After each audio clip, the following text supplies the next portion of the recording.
बोलो श्री कृष्ण कन्हैया लाल की, सतगुरु महाराज की, श्री प्राणनाथ प्यारे की, महारानी बाईजुराज की, तीनों पूरे धाम की, समस्त सुंदर साथ की। पूर्ण ब्रह्म श्री कृष्ण जय सच्चिदानंद।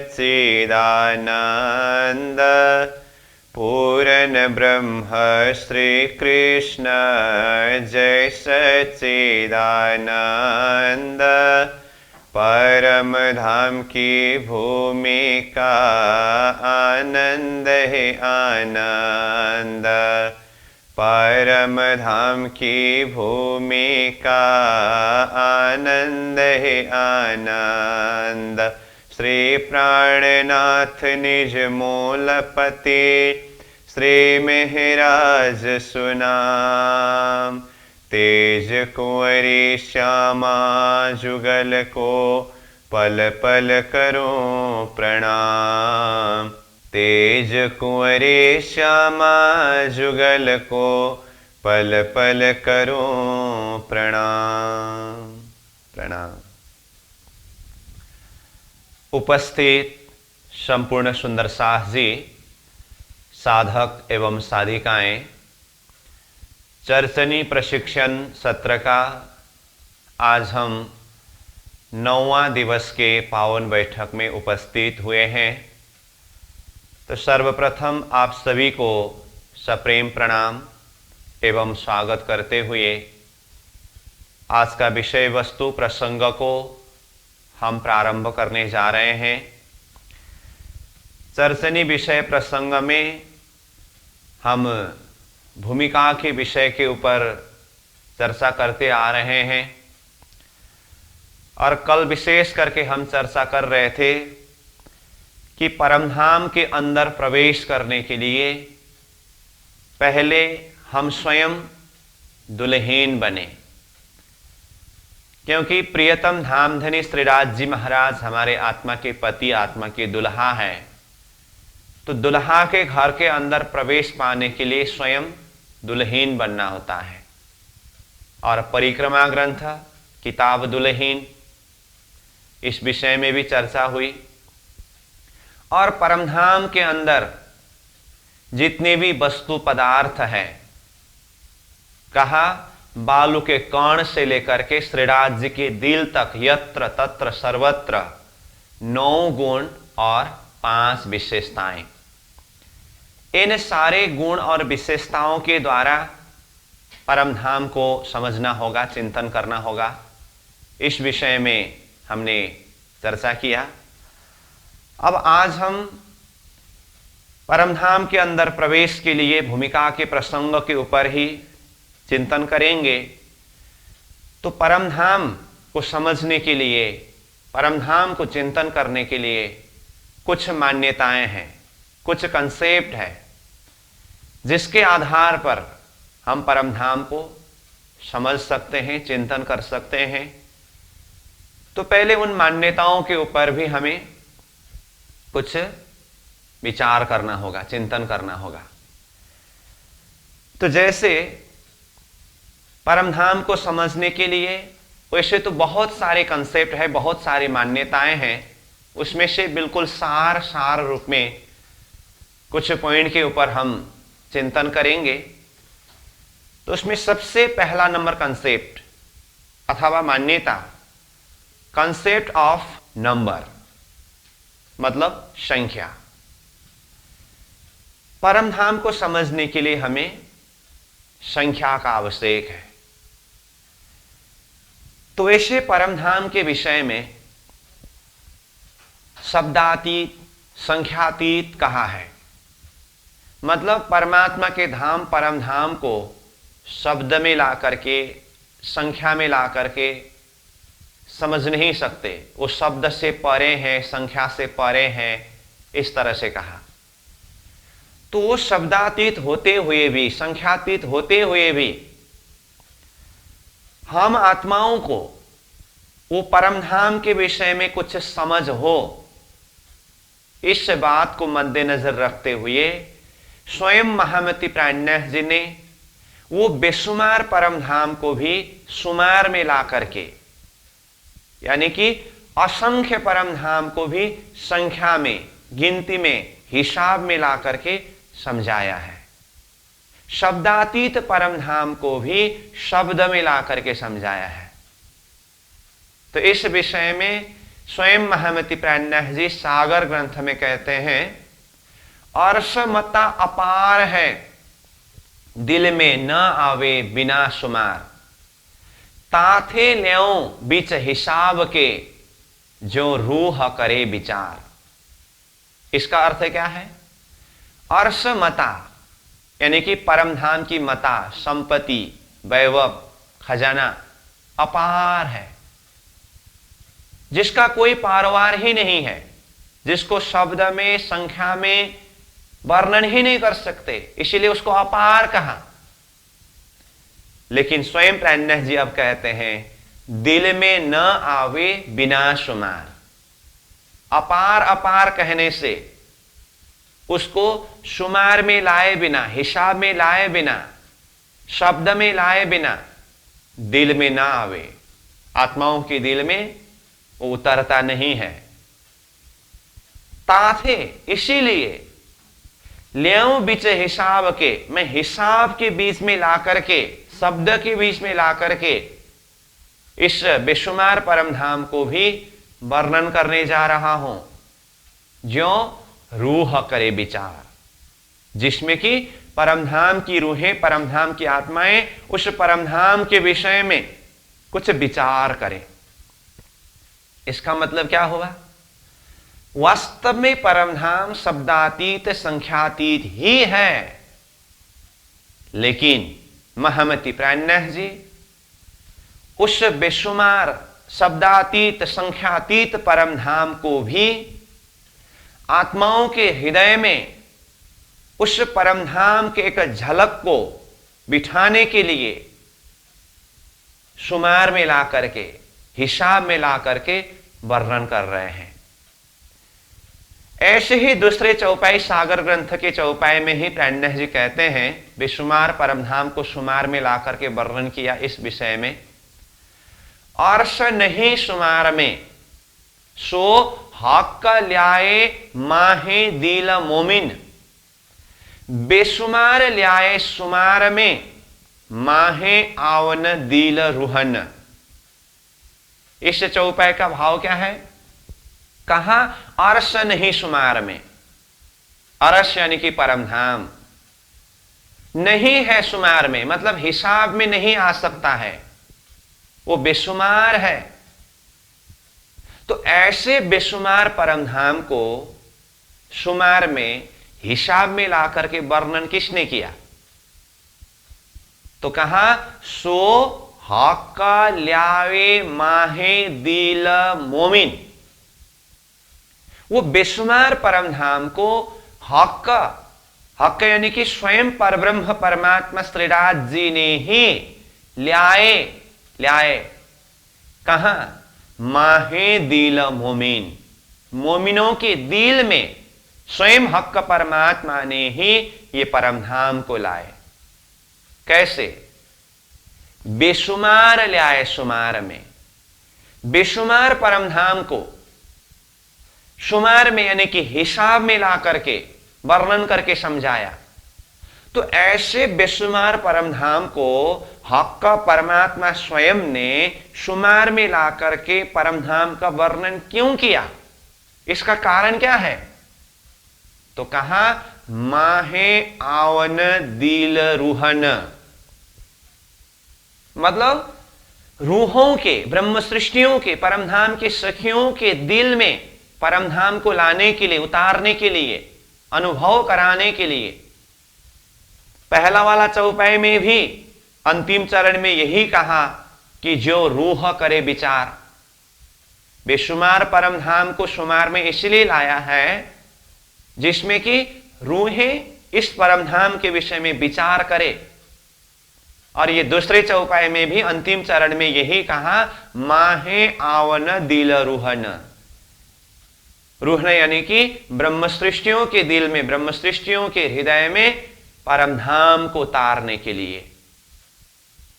तो इसका अर्थ परमधाम बेशुमार होते हुए भी, शब्दातीत होते हुए भी, ब्रह्म सृष्टियों के हृदय में परमधाम को उतारने के लिए स्वयं परब्रह्म परमात्मा ने ही इसको शुमार में, हिसाब में ला करके वर्णन किया।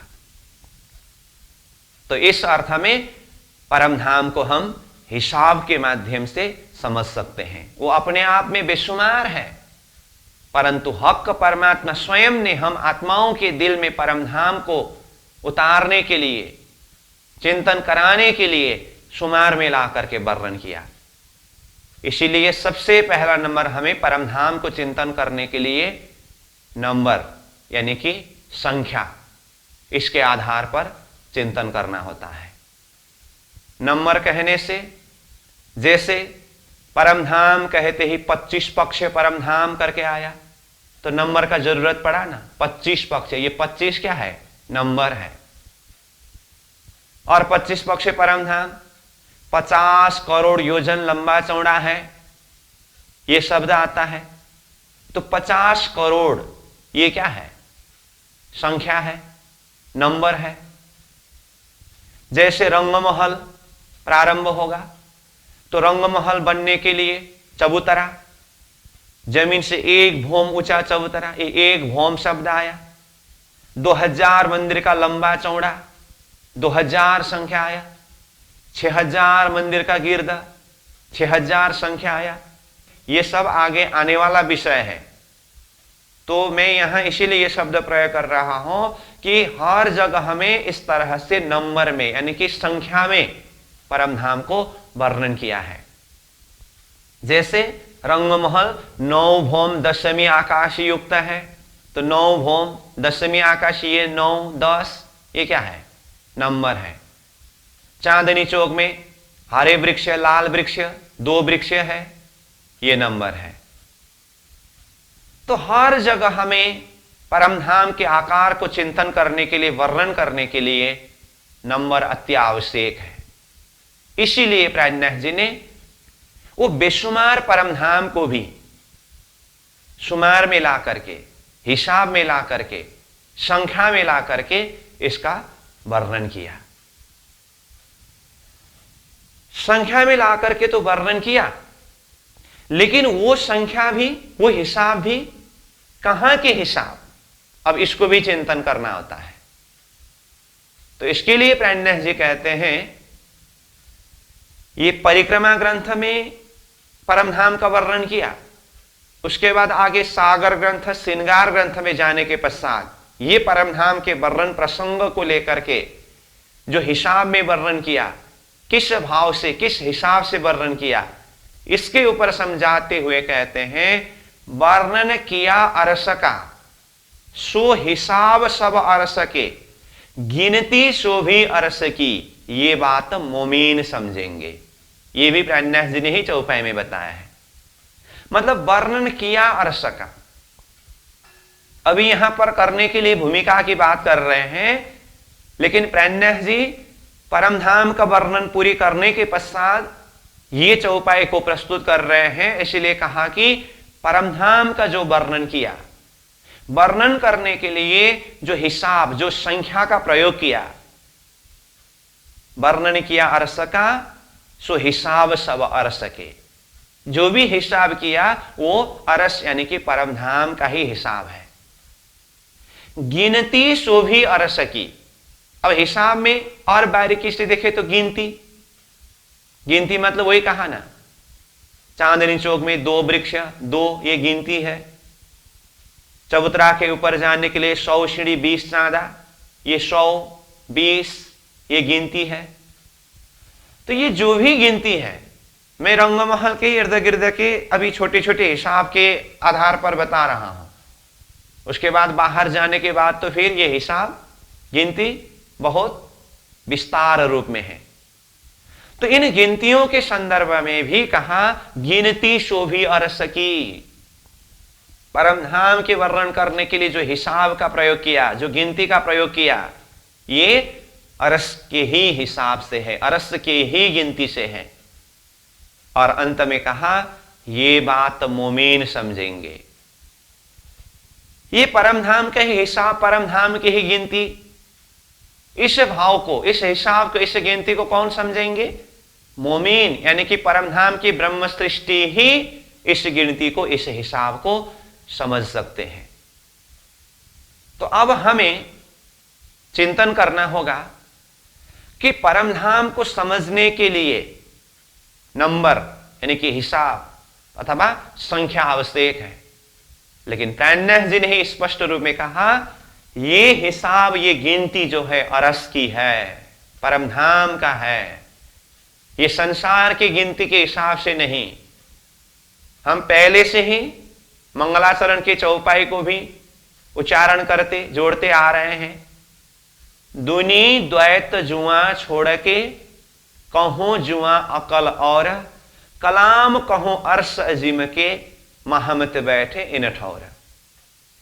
परमधाम का वर्णन करने के लिए जो कलाम यानी कि जो वचन, जो शब्द को प्रयोग किया, दुनिया के द्वैत रूपी जुआ को छोड़ करके, द्वैत रूपी अक्ल को छोड़ करके, अर्श अजीम परमधाम के अद्वैत जुआ, अद्वैत बुद्धि के द्वारा महमति प्राणनाथ जी आत्मिक भाव से उसी परमधाम में ही खड़े होकर के इसका वर्णन किया।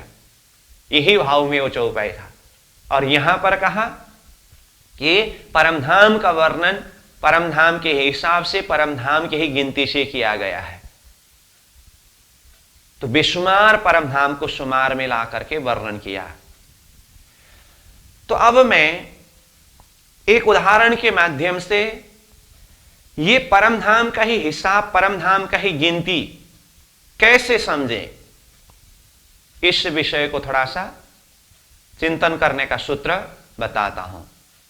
वैसे हमने ये विषय प्रसंग, विराट विषय के प्रसंग में ये उदाहरण जो मैं बताने जा रहा हूं अच्छी तरह से चर्चा किया है।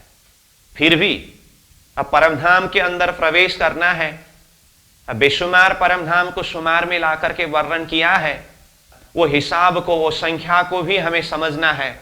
लेकिन प्राणनाथ जी ने ही स्पष्ट रूप में कहा गिनती शोभी अरस की, परमधाम की ही गिनती से वर्णन हुआ है। तो ये परमधाम का गिनती कैसे होता है, किस भाव से हम समझे? अब नंबर के हिसाब से देखें तो वो 1 2 3 4 अब 9 10 ऐसे शब्द प्रयोग होता है, लेकिन उसके अंदर भाव का अंतर है, समझ का अंतर है। उस अर्थ में गिनती परमधाम के हिसाब से है। तो जो उदाहरण मैंने जैसे कि कहा विराट प्रसंग में भी हमने ये उदाहरण का प्रयोग किया है। अब परमधाम के अंदर प्रवेश करने के लिए परमधाम की गिनती किस भाव से हम समझे, उसके लिए मैं ये उदाहरण पुनः यहां प्रस्तुत करने जा रहा हूं। इसको आप बिल्कुल ही एक आधार रूप में, मंत्रवत रूप में समझने का प्रयास करेंगे। ये उदाहरण को अगर सही हिसाब से समझ सके तब जाकर के हम परमधाम का जो नंबर, जो संख्या सही हिसाब से समझ सकते हैं। अन्यथा परमधाम के नंबर का वर्णन करते हुए भी हमारी बुद्धि यहां संसार की बुद्धि ही काम करते रहती है। इसलिए उसका जो एक विस्तार जो है, विशालता जो है, उसको उसी गहराई से समझ नहीं सकते हैं। आइए उदाहरण, ये उदाहरण मैं इसीलिए प्रस्तुत कर रहा हूं कि परमधाम के संख्या के हिसाब से देखते समय परमधाम 50 करोड़ योजन लंबा चौड़ा, इस तरह से वर्णन प्रारंभ होता है। और ये धरती, ये संसार, जिस संसार में वर्तमान हम बैठे हैं, ये 14 लोक ब्रह्मांड, उसमें से यह मृत्युलोक, ये मृत्युलोक भी 50 करोड़ योजन का ही है। श्रीमद् भागवत ने भी ये मृत्युलोक को 50 करोड़ योजन करके वर्णन किया है। महमति प्राणनाथ जी ने भी वाणी में ये मृत्युलोक को 50 करोड़ योजन करके ही वर्णन किया है। शब्द को ही देखिए तो परम धाम भी 50 करोड़ योजन लंबाई चौड़ाई का है। योजन मतलब एक नाप का नाम है। और ये मृत्युलोक संसार भी 50 करोड़ योजन का ही है। तो सिर्फ शब्द को ही देखते समय तो परम धाम भी 50 करोड़ और ये मृत्युलोक भी 50 करोड़ एक ही हुआ कि नहीं। तो यहां मृत्युलोक 50 करोड़ को समझने वाली बुद्धि ही सीधा परमधाम के अंदर प्रवेश करा करके परमधाम का वर्णन हम प्रारंभ करें तो मृत्युलोक जिस तरह से 50 करोड़ के रूप में समझे हैं परमधाम भी उसी तरह से 50 करोड़ के रूप में समझेंगे। लेकिन प्राणनाथ जी ने कहा सो हिसाब सब अर्श के गिनती सो भी अर्श की। ये हिसाब गिनती सब परमधाम की ही है। ये बात तो मोमिन समझेंगे, ये बात तो ब्रह्म सृष्टि ही समझ सकते हैं। तो परमधाम का हिसाब कैसा होता है। मृत्युलोक भी 50 करोड़ का है, परमधाम भी 50 करोड़ का है। लेकिन परमधाम का 50 करोड़ को हम कैसे समझें, इस बात को समझने के लिए मैं उदाहरण को यहां जोड़ने जा रहा हूं। जो उदाहरण विराट संबंधी है। उदाहरण को शुरू कर रहा हूं। जागृत की मां सोई, सपना में चली गई। सपना में मां, वो जागृत की मां ने सपना देखा तो सपना में मां बन करके ही गई ना। सपना की मां के पेट में बच्चा है। बच्चा के पेट में बड़ा कीड़ा है। वो कीड़ा के भी पेट में छोटा कीड़ा है। अब जिसने विराट को अच्छी तरह से समझा है अथवा विराट के प्रसंग में ये बात को सही हिसाब से समझा है, मैंने इतना कहा तो आपके दिल दिमाग में ये सारी बातें प्रकाशित हो चुका है। फिर भी मैं उसी को रिकैप करा करके बोल रहा हूं। तो यहां कितने स्टेप की बात हुई। जागृत की मां, सपना में मां के पेट में बच्चा, बच्चा के पेट में कीड़ा, लेकिन ये थोड़ा बड़ा वाला कीड़ा है, और ये कीड़ा के पेट में छोटा कीड़ा। 5 स्टेप हुआ। ध्यान देकर के समझ लीजिए। इसी उदाहरण के आधार पर ही परमधाम का हिसाब समझना है। मैं बार बार बोल रहा हूं, नहीं तो बाद में आप रंगमहल के परिक्रमा के वो रोज को देखेंगे, नक्शा में इतना छोटा सा नक्शा दिखाई देता है तो आप कहेंगे इतना छोटा सा रास्ता से कैसे चल पाएंगे करके वो नक्शा को देख करके परमधाम का रोष बिल्कुल छोटा समझेंगे। इसीलिए भावना से पहले विस्तार करना होता है। उसके लिए मैं ये उदाहरण दे रहा हूं जो कंक्रीट उदाहरण है। इसके अलावा दूसरा कोई उदाहरण नहीं है जिसके द्वारा वो भावना को विस्तार करके परमधाम के हिसाब को समझ सके। 5 स्टेप की बात बताया मैंने। अब देखिए, छोटा वाला कीड़ा कहां है। बड़ा कीड़ा के पेट के अंदर, उसके लिए वही ब्रह्मांड है।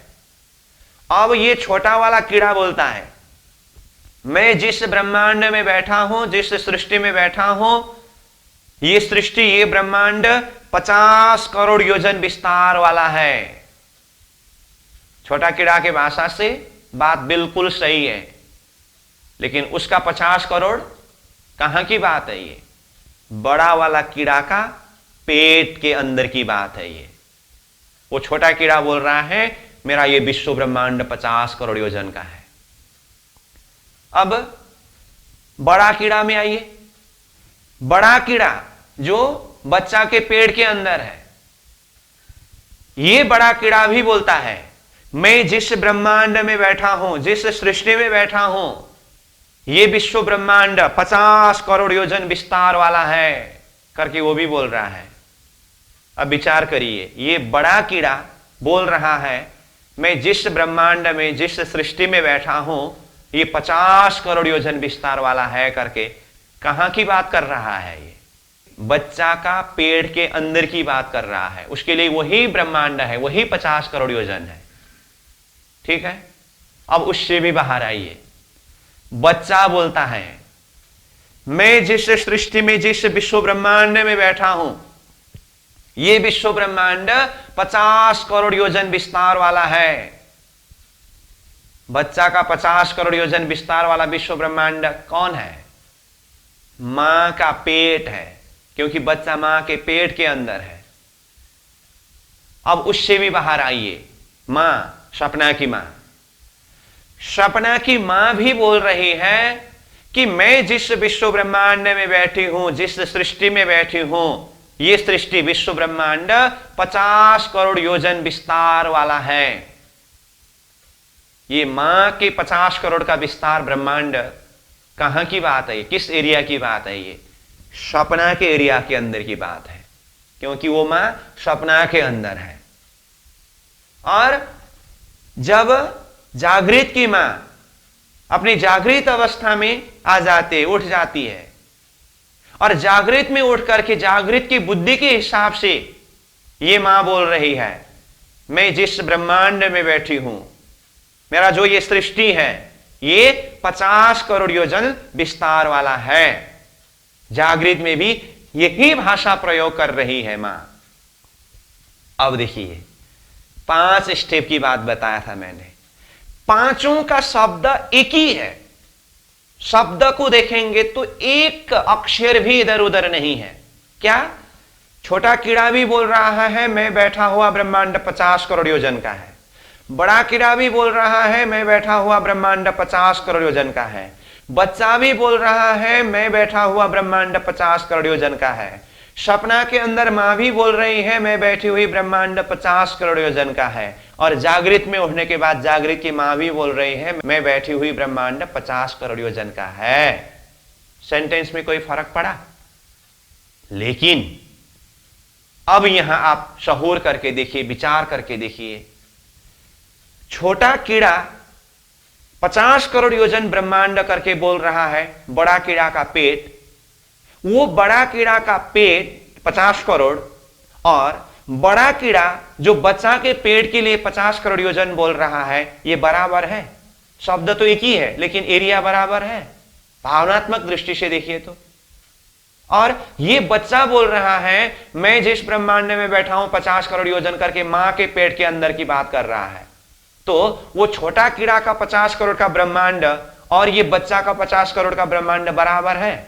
शब्द तो वही है, लेकिन शहूर के हिसाब से देखते समय, और सपना की मां भी बोल रही है मैं बैठी हुई ब्रह्मांड 50 करोड़ योजन का है।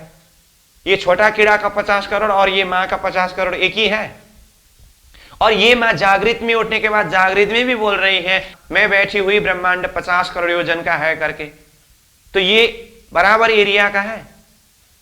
छोटा वाला कीड़ा का 50 करोड़ से लेकर के जागृत के मां के 50 करोड़ योजन के बीच में शब्द सेंटेंस वही होने पर भी एक भावनात्मक दृष्टि से शहूर करके चिंतन करके देखें तो कितना अंतर है। समझ में आई बात? ये उदाहरण है। अब इस उदाहरण को मैं सिद्धांत के साथ में जोड़ देता हूं। मैंने पहले ही कहा हो ये उदाहरण विराट संबंधी है। यहां इसीलिए विराट संबंधी उदाहरण को जोड़ना पड़ा कि ये मृत्युलोक विराट संबंधी विषय है ना, तो मृत्युलोक भी 50 करोड़ योजन का है और परम धाम भी 50 करोड़ योजन का ही है। शब्द तो वही है, इसीलिए ये उदाहरण विराट संबंधी प्रसंग का ही उदाहरण को यहां हम प्रस्तुत कर रहे हैं। अब इसको सिद्धांत में हम जोड़ें। जागृत के मां से हमने बात शुरू किया। अब ये जागृत की मां उदाहरण में जो है सिद्धांत में अक्षर ब्रह्म जागृत का स्वरूप है ना, ये सृष्टि संबंधी प्रसंग में जागृत का स्वरूप अक्षर ब्रह्म है। और अक्षर ब्रह्म का सपना का शरीर क्षर पुरुष आदि नारायण।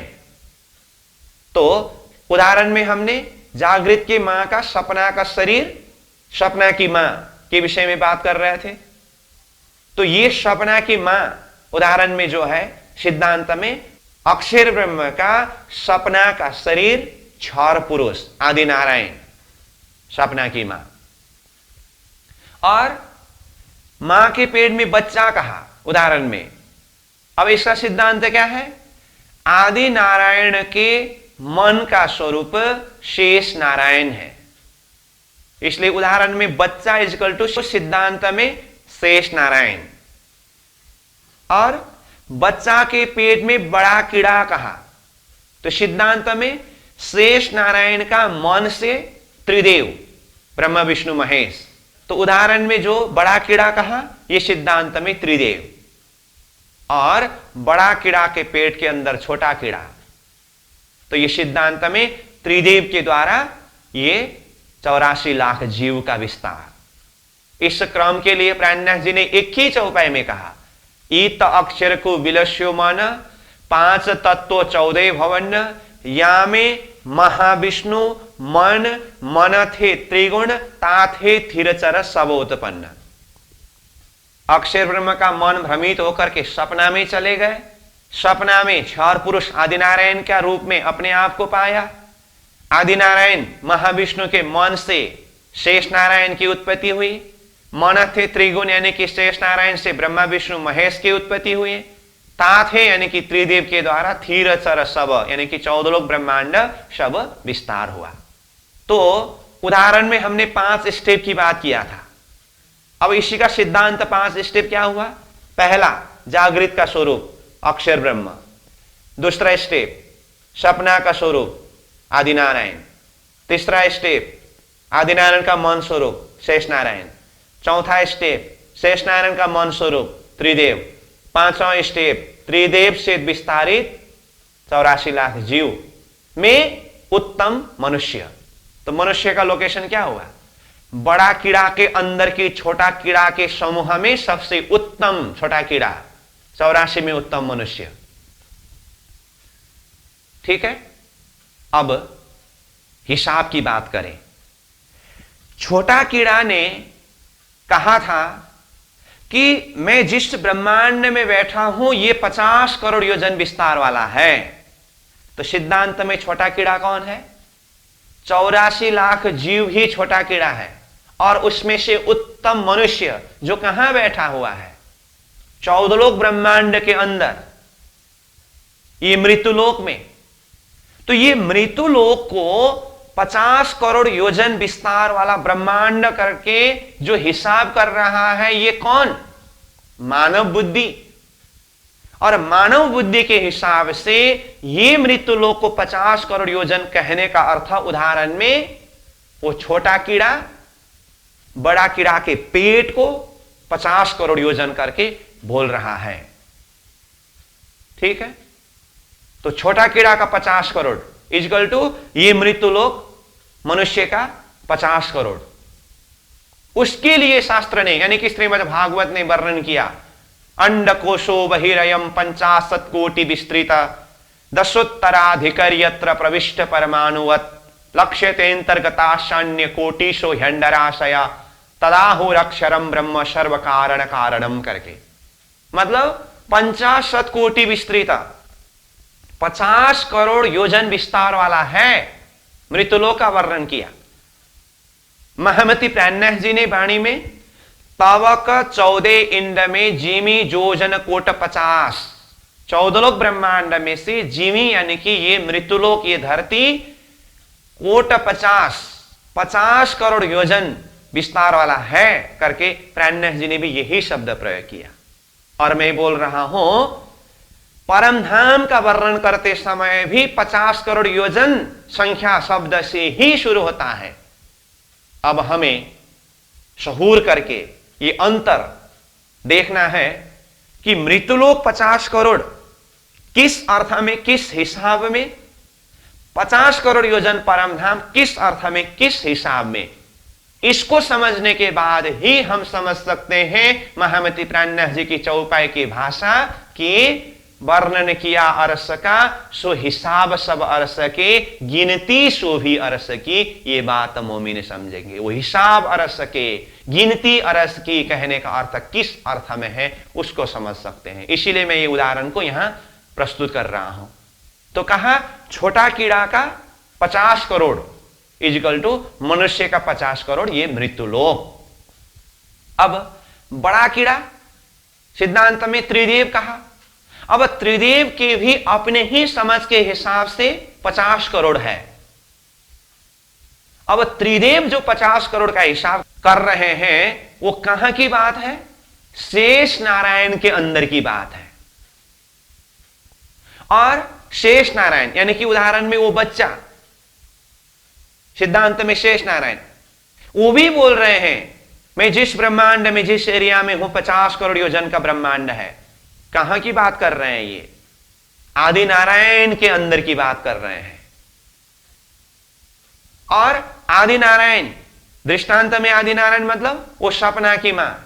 सपना की मां ने 50 करोड़ योजन का ब्रह्मांड कहा तो सपना की एरिया की बात किया ना।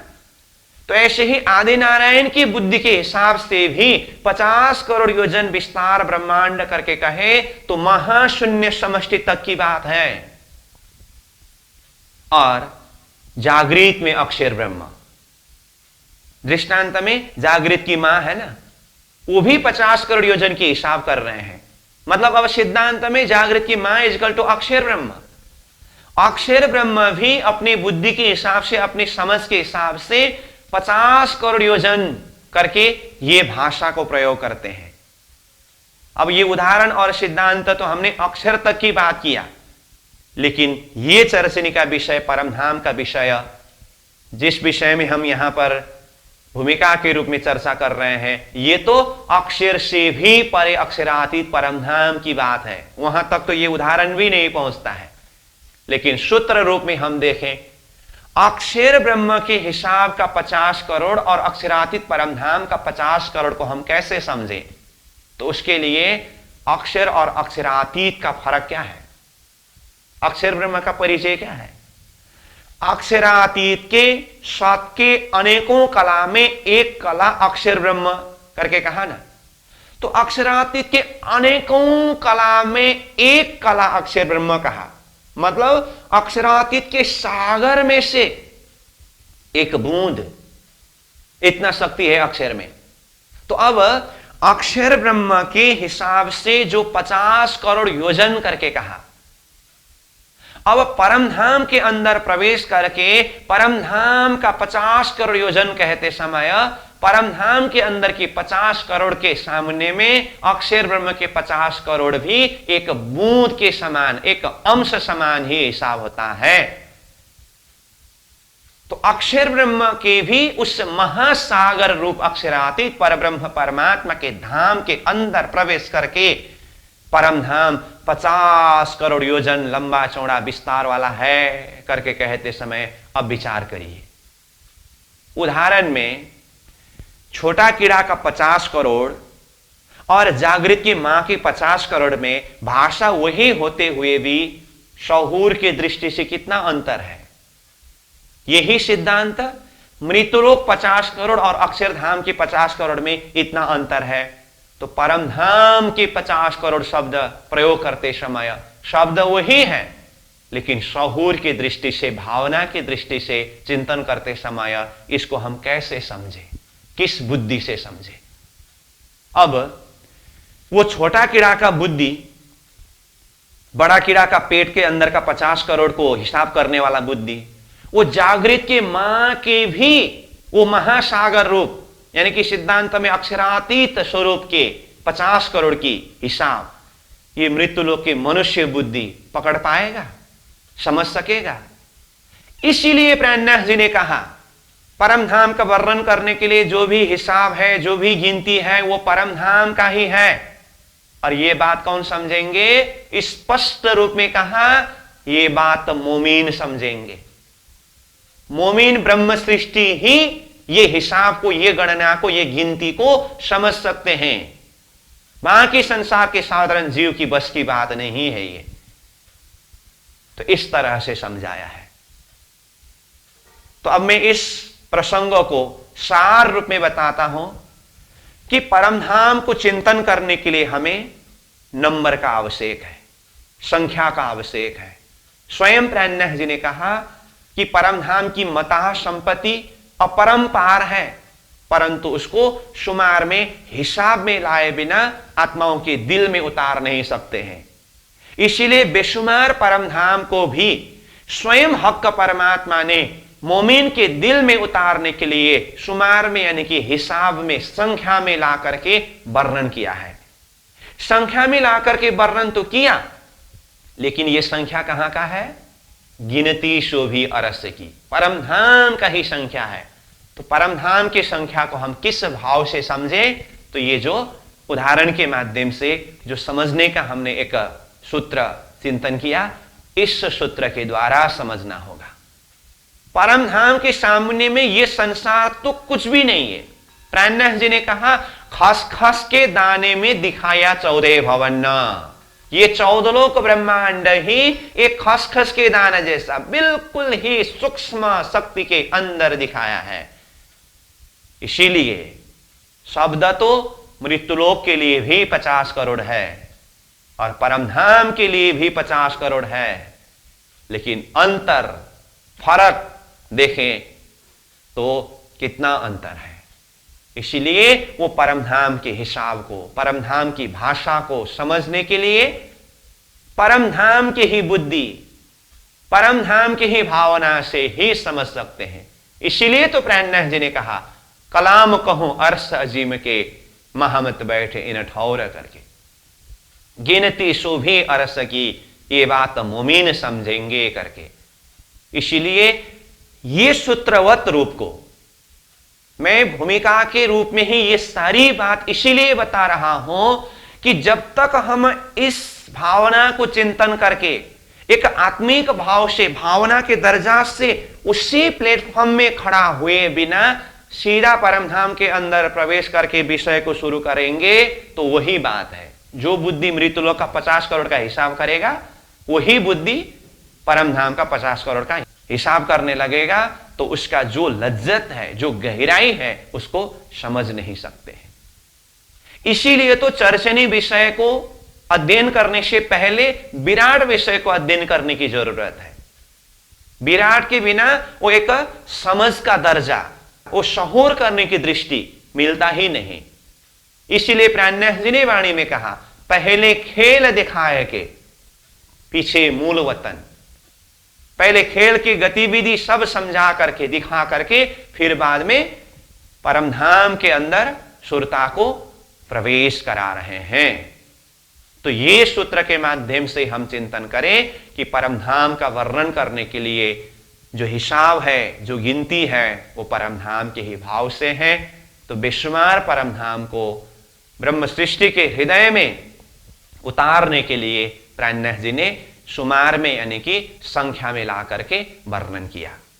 तो आगे हम जितनी भी परमधाम के अंदर की संख्या, एक नंबर का वर्णन करेंगे, चिंतन करेंगे, तो वो परमधाम की ही भावना से उसको समझना होगा, चिंतन करना होगा। और अभी बोल देता हूं मैं, ये समझ की दृष्टि, ये भावना की दृष्टि को अगर विस्तार न कर सके तो फिर बाद में वर्णन शुरू होगा। रंग महल 9 भूम 10वीं आकाश युक्त है, तो हम हिसाब लगाने बैठेंगे। हम कोई बड़ा शहर में गए, वहां पर पता नहीं 50, 60, 70 भूम वाला महल देखा था, और उसके सामने में ये तो 10 भूम का ही है। और कोई बड़ा सा बिल्डिंग देखा तो हिसाब करने लगेंगे, 1 2 3 4 5 6 7 8 9 10, हाँ 10वीं मंजिल यहां तक। इसका मतलब परमधाम का रंगमहल इतनी ही ऊंचाई में है। कहां वो छोटा कीड़ा के 10 मंजिल को देख करके, कहां वो जागृत परमधाम के 10 भूम के रंगमहल के साथ तुलना करे, तो सही हिसाब से बात को समझ नहीं सका ना। तो इसीलिए पहले ही ये शहूर के द्वारा चिंतन करना होता है, ये भावनात्मक हृदय को विस्तार करना होता है। तो परमधाम को समझने के लिए कुछ कंसेप्ट, कुछ मान्यता के विषय में बात किया, तो पहला नंबर में कहा नंबर यानी कि संख्या। तो इस तरह से हम संख्या के ऊपर चिंतन करें। अब दूसरे नंबर में कॉन्सेप्ट ऑफ टाइम यानी कि समय। परमधाम को चिंतन करने के लिए, अथवा परमधाम कहते हैं परमधाम के अंदर की लीला को चिंतन करने के लिए टाइम यानी कि समय का आवश्यक है। तो जैसे परमधाम के अंदर प्रवेश करेंगे हम, परमधाम के भौगोलिक वर्णन के साथ साथ में महाराज जी, श्यामा जी, 12,000 आत्माओं के बीच में अष्टप्रहर की लीला होती है, वो लीला प्रसंग भी वर्णन किया है। तो लीला के लिए जैसे शब्द आया अष्टप्रहर, 8 प्रहर, तो ये क्या है? ये समय है। तो कभी कभी सवाल उठ सकता है मन में फिर कि परमधाम के अंदर भी समय है। तो मैं सार रूप में कहूं तो परमधाम के अंदर समय जरूर है। परमधाम के अंदर सब कुछ है। पूर्णमदः पूर्णमिदं पूर्णात् पूर्णमुदच्यते कहा ना। परमधाम हर प्रकार से परिपूर्ण है, वहां किसी भी चीज का कमी नहीं है। तो इसलिए वहां समय भी है, लेकिन वहां का समय भी राज्य के हजूरी के रूप में है, सेवक के रूप में है। चांद सूरज धनी के हजूर करके कहा। चंद्र सूर्य भी वहां धनी के हजूरी के रूप में है, सेवक के रूप में है। वहां समय के हिसाब से देखें तो रात्रि का समय भी होता है, दिन का समय भी होता है। रात्रि की लीला भी होती है, दिन की लीला भी होती है। परंतु वहां रात्रि शब्द प्रयोग हुआ तो फिर यहां संसार की तरह अंधेरा रात्रि नहीं है। इसीलिए कल का प्रसंग में हमने 9 गुण और 5 विशेषताओं के ऊपर चिंतन किया। परमधाम के हर वस्तु में 5 विशेषता में से पहला नंबर ही नूर। तो रात्रि भी तो परमधाम के हर वस्तु के अंदर आया। तो हर वस्तु में नूर है तो रात्रि के अंदर भी नूर है। इस तरह से चिंतन करना होता है। तो समय, टाइम, तो लीला के ऊपर जब हम चिंतन करने लगेंगे तो समय के बिना परमधाम की लीला को चिंतन नहीं कर सकते हैं। यहां जीवन में भी देखिए समय का कितना महत्व है। तो परमधाम में भी तो समय का महत्व है, लेकिन अंतर यहां संसार में हमें समय के वश में होकर के चलना पड़ता है। परमधाम में समय स्वयं भी परमात्मा के वश में है, लेकिन समय भी है जरूर। इसलिए ये समय के हिसाब से, टाइम के हिसाब से भी परमधाम अथवा परमधाम की लीला चिंतन करनी होती है। तीसरे नंबर में है कॉन्सेप्ट ऑफ फॉर्म, यानी कि स्वरूप। परमधाम की चिंतन करने के लिए एक स्वरूप का भी चिंतन करना होता है। जैसे 25 पक्ष परमधाम में हर एक पक्ष का स्वरूप है। जैसे रंगमहल का वर्णन किया, 9 भौम दशमी आकाशी कहा तो उसका स्वरूप है ना। सबका अपना अपना रूप है। 9 भौम दशमी आकाशी तो मैं एक थोड़ा सा विशाल रूप में बता रहा हूं, नहीं तो हर एक वस्तु का अपना अपना स्वरूप है। बालों का कण का भी अपना ही स्वरूप है, वो भी स्थूल रूप में है ना, वही स्वरूप है। वृक्ष का स्वरूप है, महल मंदिर का स्वरूप है, पशु पंखी, खूब खुशहालियां, सखियां, श्यामा जी, राज जी, ये सब स्वरूप में है। क्योंकि परमात्मा स्वरूप, परमात्मा के धाम निराकार नहीं है ना, वो शुद्ध साकार में है। इसीलिए परमधाम को चिंतन करते समय फॉर्म यानी कि स्वरूप, रंगमहल का स्वरूप, पुखराज जी का स्वरूप, मणिक पहाड़ का स्वरूप, हौज कौसर का स्वरूप, 25 पक्ष के स्थान के हिसाब से देखते समय। बाकी जैसे कहा पशु पंखी, खूब खुशहालियां, सखियां, श्यामा जी, राज जी, तो परमधाम के अंदर ये फॉर्म यानी कि स्वरूप, इसको भी हमें साथ में चिंतन करना होता है। फिर चौथे नंबर में कॉन्सेप्ट ऑफ कलर यानी कि रंग। परमधाम का वर्णन प्रसंग में कलर का भी इतना ही आवश्यक है, रंग।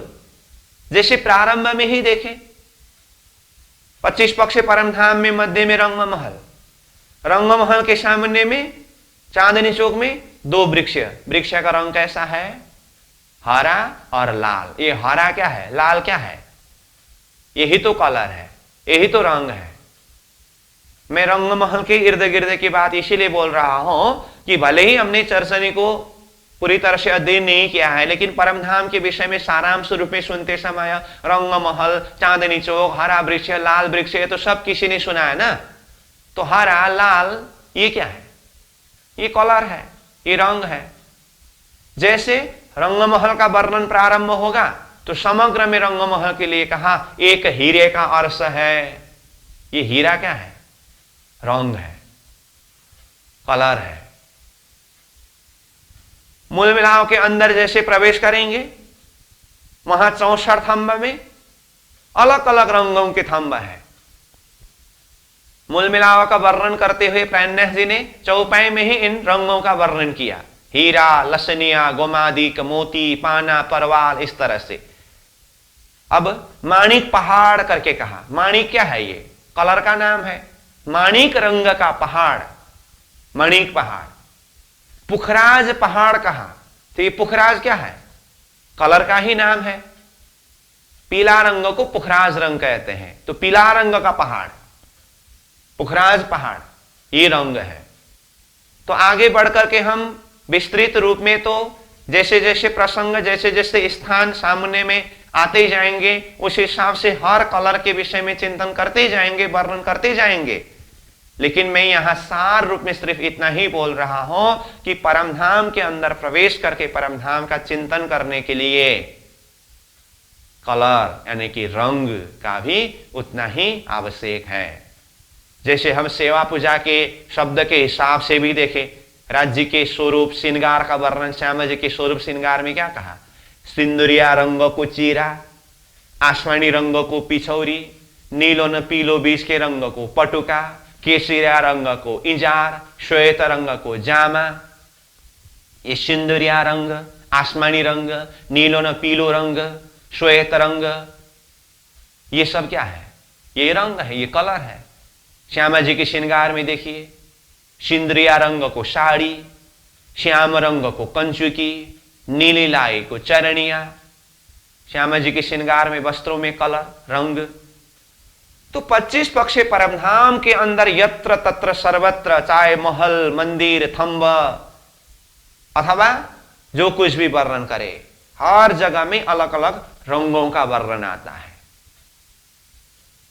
इसीलिए कहा परमधाम को समझने के लिए कलर, रंग, इसके ऊपर भी हमें चिंतन करना होता है, दिल दिमाग में बिठाना होता है। फिर 5वें नंबर में कॉन्सेप्ट ऑफ मेजर, मतलब नाप। अब पहले कहा नंबर यानी कि संख्या, संख्या की गिनती, वो तो है। अब ये मेजर मतलब नाप, ये भी वैसे संख्या की ही बात है, लेकिन कुछ फर्क है। जैसे नाप मतलब 2000 मंदिर का लंबा चौड़ा, ये लंबा चौड़ा। अब 2000 शब्द प्रयोग करना ये संख्या हुआ, लेकिन लंबा चौड़ा और ऊंचा ये वगैरह जो है ना, ये नाप है। अब नाप में भी भाषा, मंदिर करके आता है, कोस करके आता है, योजन करके आता है, हाथ करके आता है। अब ये मंदिर क्या है, योजन क्या है, कोस क्या है, आगे हम ये सारी शब्दावली का भी परिचय लेंगे। लेकिन वो नाप, ये भी जरूरत है। और 6 नंबर में कॉन्सेप्ट ऑफ डायरेक्शन अथवा दिशा। परमधाम को चिंतन करने के लिए साथ में हमें दिशा का ज्ञान होना भी अति आवश्यक है। जैसे रंगमहल के पूर्व दिशा में चांदनी चौक है, तो वह पूर्व दिशा शब्द आया ना। अब चांदनी चौक में उत्तर दिशा के तरफ लाल वृक्ष है, दक्षिण दिशा के तरफ हरा वृक्ष है, इस तरह से वर्णन आता है। रंगमहल के पश्चिम दिशा में फूलबाग नूरबाग है, देखिए पश्चिम दिशा शब्द आया। रंगमहल का पूर्व दिशा में जमुना जी है, जमुना जी के लिए रंगमहल से पूर्व दिशा ये डायरेक्शन बताया। हौज कौशर तालाब रंगमहल के दक्षिण दिशा में हौज कौशर तालाब है, ये दक्षिण दिशा आया। रंगमहल के उत्तर दिशा में पुखराज जी पर्वत है, ये उत्तर दिशा शब्द आया। कहीं पर भी परमधाम के एरिया को चिंतन करने के लिए डायरेक्शन अति आवश्यक है। यहां संसार में भी तो डायरेक्शन का जरूरत है, दिशा का जरूरत है। तो परमधाम में जैसे रसोई का चौक वर्णन प्रारंभ होगा, तो रसोई के चौक में ईशान कोण से पश्चिम दिशा की तरफ कोने का मंदिर छोड़ करके दूसरा मंदिर श्याम मंदिर, उसके बाद आगे पश्चिम तरफ श्रीणी का मंदिर, फिर वहां से आगे पश्चिम तरफ श्वेत मंदिर। इस तरह से ईशान कोण, पश्चिम दिशा, हर जगह हमें यह डायरेक्शन भाषा आता ही रहता है। तो इसका विस्तृत वर्णन आगे करेंगे, ये भी मैं बोल रहा हूं, लेकिन अभी मैं सूत्र रूप में बोल रहा हूं कि परमधाम के अंदर प्रवेश करने के लिए, परमधाम को समझने के लिए डायरेक्शन का भी ज्ञान होना अति आवश्यक है। तो इन मान्यताओं के आधार पर हम परमधाम के अंदर प्रवेश करें तो उसको चिंतन करने में, उसको समझने में सहज होता है। ये सारी भूमिका की बात है। फिर भी मैं कहता हूं, आज हम 9वां दिवस के बैठक में हैं और अभी तक मैं भूमिका के ही विषय में बात कर रहा हूं, और कितने जने को लग रहे होंगे ये भूमिका चर्चनी वर्णन प्रसंग कब शुरू होगी। यही चर्चनी विषय प्रसंग है। क्या आपको लगता है कि यह चर्चनी विषय से हट करके है? ये सारे विषयों को समझे बिना, ये सारी भूमिकाओं को समझे बिना, ये सारी तैयारियों को समझे बिना, भावना के दृष्टि को उसी स्थिति तक पहुंचाए बिना सीधा सीधा अंदर प्रवेश करके रंगमहल इस तरह से है, इतना लंबाई है, इतना चौड़ाई है, इतने मंदिर है करके गिनती करने लगेंगे तो वही बात है। यही की बुद्धि से, यही की समझ से हिसाब करने लगेंगे, बस ज्ञान तो जरूर होगी, परंतु अंदर एक हृदय की विशालता, एक समझ की दर्जा में हृदय को विस्तार करने में कमी रहता है। इसीलिए आगे जाकर के हम परमधाम की निशानियों के ऊपर चिंतन करेंगे, परंतु उसकी तैयारी के लिए ये सब भूमिका के प्रसंग के ऊपर अब तक हमने चर्चा करते रहे, चिंतन करते रहे। तो आज के प्रसंग में सार रूप में कहूं तो परमधाम के अंदर प्रवेश करने के लिए कुछ मान्यताओं के विषय में हमने चर्चा किया। उसमें संख्या की बात हुई और समय की बात हुई, स्वरूप की बात हुई और कलर यानी कि रंग की बात हुई और नाप की बात हुई और डायरेक्शन यानी कि दिशा की बात हुई। ये सारे विषय तैयारी का विषय है, ये मान्यता है। इसके हिसाब से हम अंदर प्रवेश करें। तो अभी का हमारा समय पूरा हुआ, इसलिए मैं विषय को यहीं रख रहा हूं। अब आने वाला कक्षा हम परमधाम के अंदर प्रवेश करेंगे। अभी तक हम तैयारी में भूमिका के प्रसंग के ऊपर चिंतन कर रहे थे। अब इन सारे भूमिकाओं के साथ में जो कुछ भी बातें अब तक बताया, मैं फिर भी आग्रह करता हूं इसको बिल्कुल ही चिंतन करके, इसको मनन करके अपने हृदय को बिल्कुल उसी भाव में पहुंचा करके अंदर प्रवेश करने की तैयारी में रहें। और हम अब 25 पक्ष परमधाम क्या क्या है उसको एक सारांश रूप में एक झलक दर्शन करेंगे। उसके पश्चात फिर रंगमहल के अंदर प्रवेश करके रंगमहल किस तरह से खड़ा हुआ है, एक एक भौम के अंदर क्या क्या विशेषताएं हैं, उसको जहां तक विस्तृत रूप से वर्णन करेंगे, चिंतन करेंगे, उसको हृदय में बिठाएंगे। मैंने पहले भी कहा हूं, आगे क्या होगा उसका चिंता मत करिए, जो कुछ हुआ उसके ऊपर चिंतन करिए। इन्हीं शब्दों के साथ यहीं पर विश्राम दे रहा हूं। पूर्णमदः पूर्णमिदं पूर्णात् पूर्णमुदच्यते पूर्णस्य पूर्णमादाय पूर्णमेवावशिष्यते। प्रणाम।